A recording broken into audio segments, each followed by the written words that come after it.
Question pour Camille. Que pensez-vous de cette initiative?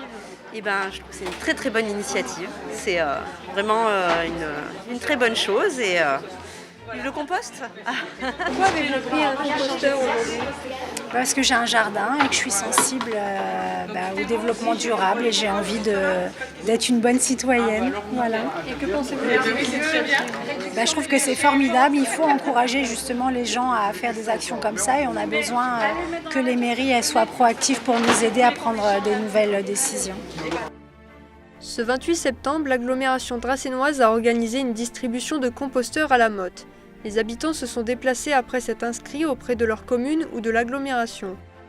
Des maîtres composteurs étaient présentes pour former les habitants au montage du composteur et le tri des biodéchets. On peut composter tout ce qui est déchets secs et déchets humides. Les déchets humides, on les trouve souvent en cuisine, donc il y a tout ce qui est épluchures de fruits et légumes, tout ce qui est marc de café, sachets de thé, restes de repas. Et les déchets secs, c'est plutôt tout ce qui est coton démaquillant, rouleau de papier toilette, rouleau de sopalin et l'herbe qui a séché au jardin, ainsi que les feuilles d'arbres. La maire de la Motte était présente pour encourager les habitants à recycler leurs biodéchets et ainsi préserver l'environnement. Alors ce matin, il y avait une présentation en réunion publique par les services de l'agglomération, de la DPVA, du système de compostage. Donc on a proposé une réunion publique pour bien expliquer comment on allait pouvoir utiliser le composteur.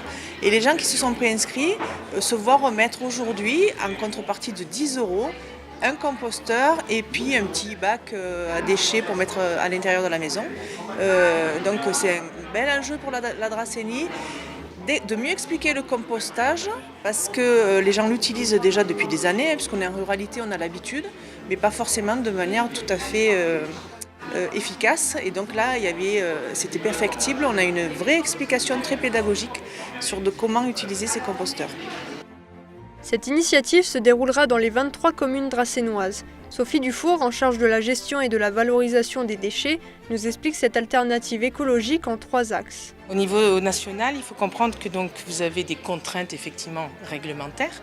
Les biodéchets, il y aura une obligation pour les communes, mais chaque collectivité peut présenter le projet qu'elle souhaite. Et nous, on a souhaité le présenter avant qu'il y ait une obligation. Donc, dans le cadre de la gestion des biodéchets, nous avons répondu donc, au projet LIFE, qui est un projet européen. Notre candidature a été retenue. Donc, une action auprès des particuliers, celle que vous avez vue ce matin, sur la distribution. Donc, on a comme objectif d'arriver à distribuer sur 2 ans 8000 composteurs. On en a déjà 500 en distribution là, sur les mois qui viennent. Donc c'est un bon démarrage et on est content et on compte sur vous, sur le bouche à oreille également. Et nous menons aussi des actions auprès des professionnels. Le click and collect en centre-ville auprès des commerçants, que nous accompagnons à la gestion des déchets et donc au tri et à la mise en place des biodéchets, notamment dans les restaurants, ce qui n'est pas simple pour les professionnels. Et le 3e axe, c'est donc dans les zones d'activité économique, où nous avons également développé le biodéchet auprès de gros producteurs. Alors ça peut être des restaurateurs, des traiteurs, mais ça peut être nos EHPAD, ça peut être nos cantines scolaires, etc. Voilà. Les habitants de la Motte étaient heureux d'acquérir leur composteur qui les aidera à produire leur propre compost et limiter l'achat d'engrais chimiques.